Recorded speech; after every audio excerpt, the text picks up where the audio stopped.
everyone, welcome to Science Lab. The signs are happening because the Lord Jesus is coming.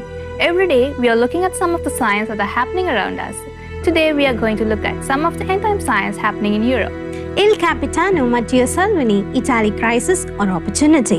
Italy's crisis may contribute to Europe's prophesied transformation and the rise of yet another strong Catholic leader. Facing increased political pressure, Italian Prime Minister Giuseppe Conte announced his resignation on August 20, 2019. After a mere 14 months of governing, Italy again faces political uncertainty. But this time, it is caused by the well-calculated moves of a man whom Conte calls a traitor and millions of Italians call a hero, Interior Minister Matteo Salvini. Since the formation of Italy's government in May 2018, Salvini Lega party popularity went from 17% to 38% of the people's votes, as recent polls indicate. Under Italy's current constitution, a party can have a majority in parliament if it receives more than 40% of the popular vote, and Salvini is tantalizingly close. Salvini's popularity and the ongoing dispute with his coalition partner, the Five Star Movement, have led Salvini to call for new elections. His appeal to parliament earlier this month, however, has been rejected. Parliament may have temporarily stopped Salvini's power grab, but his popularity continues to soar among the people. Italy's political crisis is coming at a critical time. The country needs to establish next year's budget. Facing pressure from the European Union to pursue greater austerity and from the Italian people to relieve financial burdens, the challenge couldn't be greater. Salvini saw the situation as a perfect time to burst the government. He is promising relief for the citizen and opposition to the EU. Salvini is Italy's new hope, and he is sending shockwaves through the EU establishment. His political moves could not only affect Italy, they could also lead to the emergence of a changed Europe. To understand where the country is leading, it's crucial to know what makes Salvini popular. Italy has had 10 prime ministers since the turn of the century. During the first time in Germany, there have only been 2 chancellors. The second chancellor is still in office. And this time, Italy has suffered a major economic crisis and has recently been hit by the refugee crisis. Italians are fed up with the politicians and the verbal promises. They want action. And Salvini is a man of action.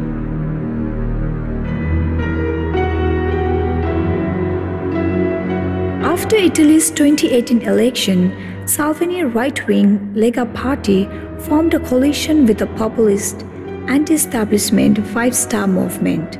The two parties agreed to appoint party independent Giuseppe Conte as prime minister. At that time, the Five Star Movement was at 32% and Lega at 17%. The Five Star Movement, however, failed to convince the people that it could effectively govern Italy out of economic crisis and its prosperity.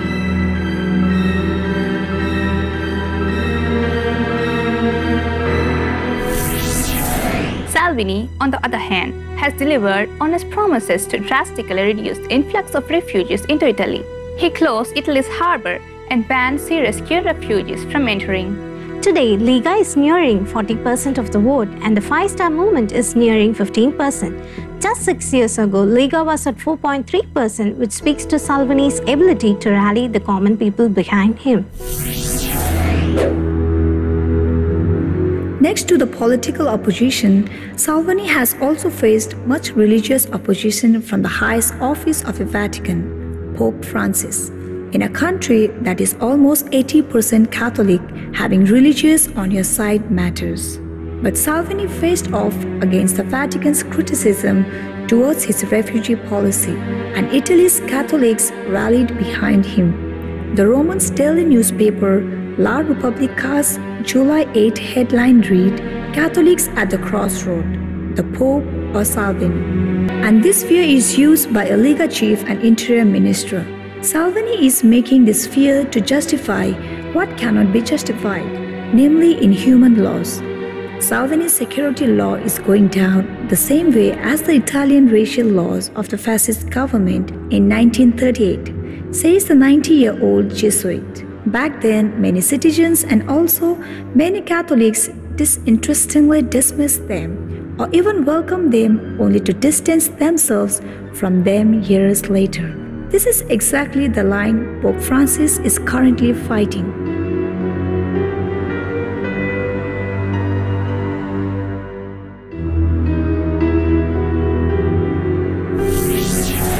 And now it's time for the trivial question of the day.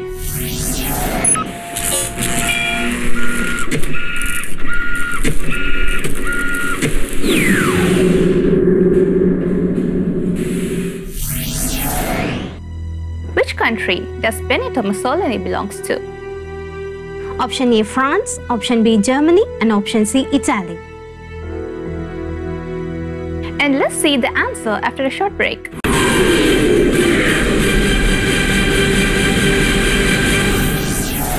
Welcome back to Science Lab. Science are happening because Jesus is coming. Before the break, I asked you the trivial question of the day. Which country does Benito Mussolini belongs to? Option A, France, option B, Germany, option C, Italy. And the right answer is option C, Italy. Italy's fascist government in 1938 was led by Benito Mussolini. As Stalin established firm control over the Soviet Union and the dictator rose to power in Europe. Who was Benito Mussolini? What type of government did he implement? During the 1920s, Benito Mussolini established a totalitarian regime in Italy. A powerful and persuasive speaker, Mussolini played on public dissatisfaction with high unemployment, inflation, and frequent labor strikes, as well as fear of communist influence in politics. Mussolini took advantage of the unstable situation by appealing to Italy's wounded national pride. He won the support of many Italians by promising to address the economic suffering and the threats posed by communists. In 1921, Mussolini established the Fascist Party. Fascism is a political ideology that stresses extreme nationalism and places the interests of the nation above that of the individual. Fascism also emphasizes the need for a strong leader with the power necessary to address and eliminate the nation's problem. In October of 1922, Mussolini led 30,000 of his followers, known as Black Shirts, in an event known as March on Rome. When many of the police, military, and government officials refused to stop the movement, the Italian king appointed Mussolini to lead the government. Rather than going by the title of Prime Minister, Mussolini referred to himself as Second Duce, meaning the leader. Mussolini was granted emergency powers that were to last for only 1 year. But in doing so, the Italian parliament unknowingly established a dictatorship that would last for the next 20 years. Unlike Stalin, who used harsh methods to maintain control over his people, Mussolini praises the Italian people and their past, stirring up emotions by adopting much of the imaginary of the Roman Empire.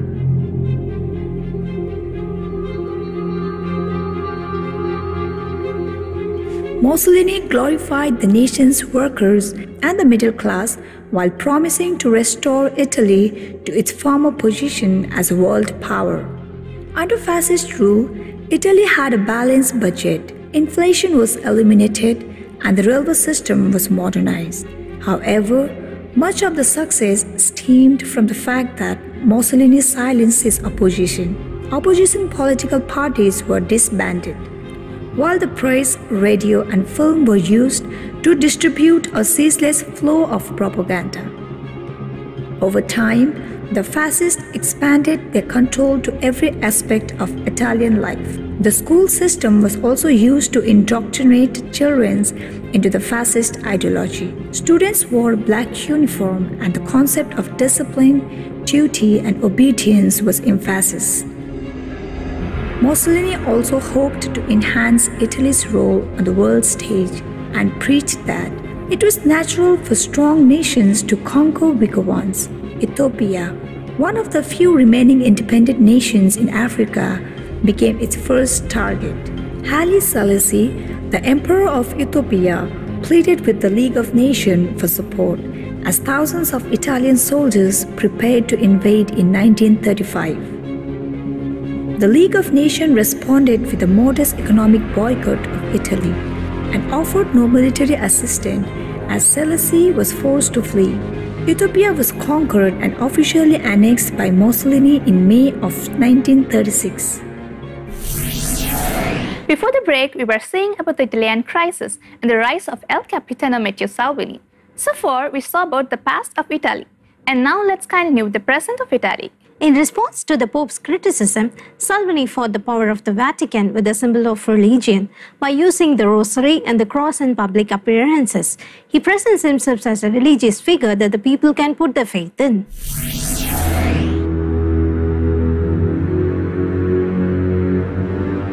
The polls show that the Salvini is gaining more and more popularity among the Italy's Catholic population. The Vatican leadership may currently disagree with Salvini's stance, but this could change. Italians generally view Mussolini more positively than Germans view Adolf Hitler. Today, many praise Mussolini for the prosperity he brought to Italy. Salvini specifically praised him for the pension system he introduced, while formally distancing himself from his racial laws. But there is more than religion and economic promises that connect Salvini with Mussolini.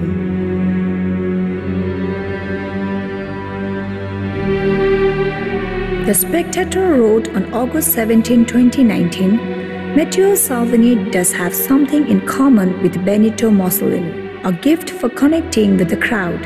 He spent much of his time on Twitter and Facebook, where he has been 3.5 million followers. When he tours Italy, he always leaves the stage to mingle with the crowd. This summer, he has been visiting the country's beaches, even bare-chested, which is just what Mussolini did.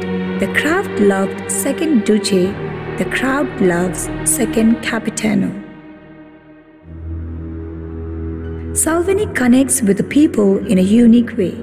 In swimming trunks and with a cross around his neck, Salvini is gathering the support of Italians on its beaches. The people loved him because he is unlike almost every other politician. Like no other politician before him, the trained journalist seeks closeness to the common man, Blind wrote on August 13, 2019. He presents himself as a politician that can touch. Almost everywhere he goes, he seeks closeness with the people, selfies included. Whether or not Salvini becomes Italy's next prime minister, he has already shifted the mood of the country. He restored hope of the prosperous Italy that previously left surprised by the EU. He has shifted the country from being overwhelmed with compassion for drawing refugees to a country that celebrates its closed harbors. He has made Italy once again believed in the unifying power of religious symbols. Rather than feeling totally disconnected from the establishment, Italians again have a hero to venerate. But if the second Capitano does become prime minister, the Spectator wrote, Brussels will have another major October crisis apart from Brexit. Salvini is a patriot and hostile in Euro-imperialism. A government led only by him would break the EU's fiscal pact of defect limits and create a major problem in the heart of Euroland. Bible prophecy indicates that the current state of the EU will soon change. A new union of 10 crore Catholic nations will arrive in its midst.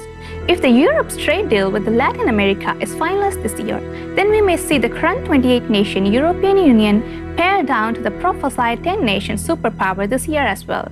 Before Europe can be closely tied to Latin America, something will have to change. The current politically and religiously disunified EU will have to become a politically, militarily, and religiously unified Holy Roman Empire. Italy's government crisis this autumn may very well contribute to its exact outcome. Salvini is rallying Italy's Catholics behind him, while at the same time seeking to break up the old structures of the EU. Italy is Europe's fourth largest economy. After Brexit, Italy's economic leverage within the Union will further increase. Bible prophecy indicates that Italy will be at the heart of a revival of modern-day Holy Roman Empire. Notice an end-time prophecy in Revelation chapter 17. So he carried me away in the spirit into the wilderness, and I saw a woman sit upon a scarlet-colored beast, full of names of blasphemy, having 7 heads and 10 horns. And here is the mind which hath wisdom. The 7 heads are 7 mountains on which the woman sitteth. The Bible often uses the symbol of a woman to represent a church. In this case, it refers to a great false church that rules over many nations. The Roman Catholic Church was founded in Rome. This is the only city on earth that sits upon 7 hills. The 7 heads or mountains are also a symbol of 7 successive kings. Notice Revelation chapter 17 verse 10.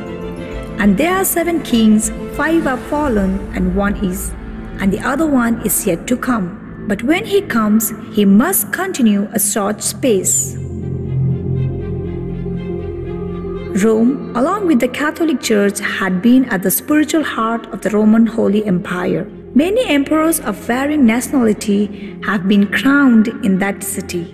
Yet the Bible reveals that there will be one more resurrection of this empire, and Rome will again be at the heart of it.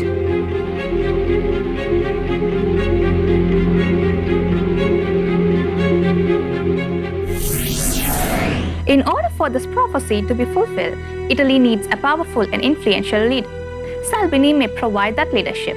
Verse 12 further explains, And the 10 horns which thou sawest are 10 kings, which have received no kingdom as yet, but receive power as kings, one hour with the beast. Because of this prophecy, scholars have expected 10 powerful kings to rise in Europe and break away from the rest of Europe to form a powerful superstate. As the fulfillment of this prophecy draws near, it becomes increasingly more important to understand why God revealed these prophecies thousands of years ago. All these show that what is mentioned in the Bible that are going to take place in the end times are taking place in our lifetime. We are living in the last days. Lord Jesus Christ is coming again very soon. Thank you for watching this episode. Do not forget to tune into the Science Lab next time. Send us photos, videos, news and YouTube links which are worth sharing, and also send us your feedbacks to email address sciencelab@angeltv.org. Suppose if you have missed any of the episodes, don't worry, you can watch it again and again in our Science Lab YouTube page. But don't forget to like, share, comment on the video. Ask your friends, relatives to watch the Science Lab so that they will know that we are living in the last days. Remember, signs are happening because the Lord Jesus is coming. Maranatha.